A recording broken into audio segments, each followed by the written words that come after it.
Peggy 18. You don't know how lucky you are that the Authority hasn't found you yet. If the Authority catches you and you don't have anything they need, you'll be dead. Rage is a first-person shooter foremost, but it's definitely got an adventure kind of exploration aspect. And it's not an RPG, but it's got that flavor and that feeling, and it's just much more in-depth than you'll ever get out of a normal first-person shooter. You know, you can kind of involve your mind in more than just your trigger finger.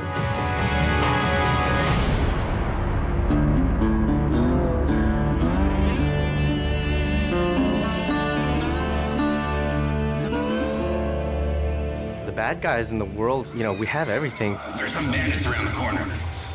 Do what you can. The bandits are considered to be more the violent settlers that aren't really economically inclined, but they have desires and needs. Each bandit clan has a unique fighting style. It's ever-changing. For instance, the Ghost Clan. Hey, over there! They're very acrobatic. They can attack you from above or below. The Wasted Clan, what they lack in combat skills, they definitely make up for in personality. The Shrouded Clan, they've designed these remote-control bomb cars that they use against you. We felt that with human-type opponents, if you add personality to the fighting skills and add personality to the characters, it really makes the world more refreshing. We're losing this! But if you fight that enemy for 12 hours, I don't care how cool he was in hour 1, it's not going to be so cool in hour 12. So it's about mixing it up for the player. Not reinventing the rules, but give him something a little different around every corner, so that's what we strive to do. The Wasteland has a number of mutants.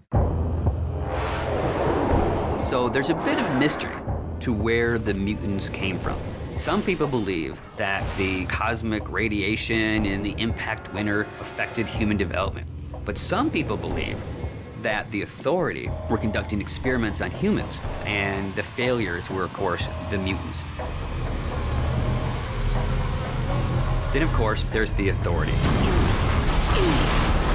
You don't really get to understand or know what they're about until later in the game, and they've kind of twisted this new reality to be what it is that the player will eventually find out as he gets to the end of the game. These guys are battle-hardened military badasses. They have full body armor. They can coordinate with other squads. They have heavy weapons. When you go from fighting mutants with sticks to bandits with pistols to facing off against the Authority, it's a different experience. These guys are tough, and they mean business.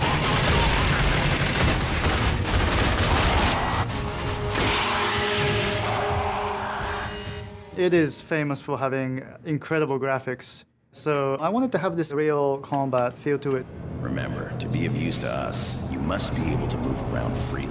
We decided to kind of make animations using motion capture. In Rage, we have upwards of 6,000 animations that have been created.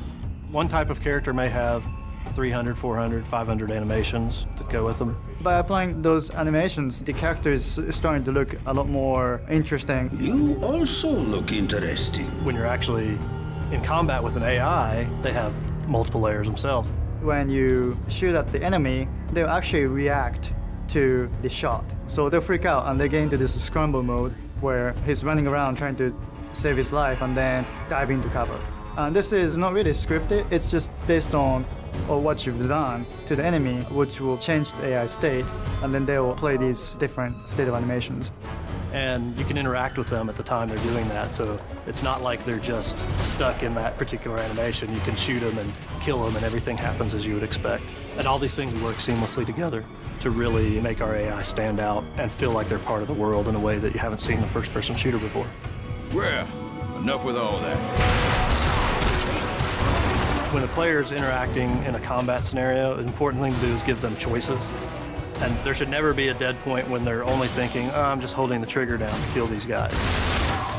Unpredictability and the element of surprise makes a great enemy. It's when you enter a room, you think you know the situation, and the AI does something that you don't expect. Because I don't want them thinking of it as AI. I want them to think, wow, that's the best combat experience I ever had. Show me what you can do, and get the hell out of here.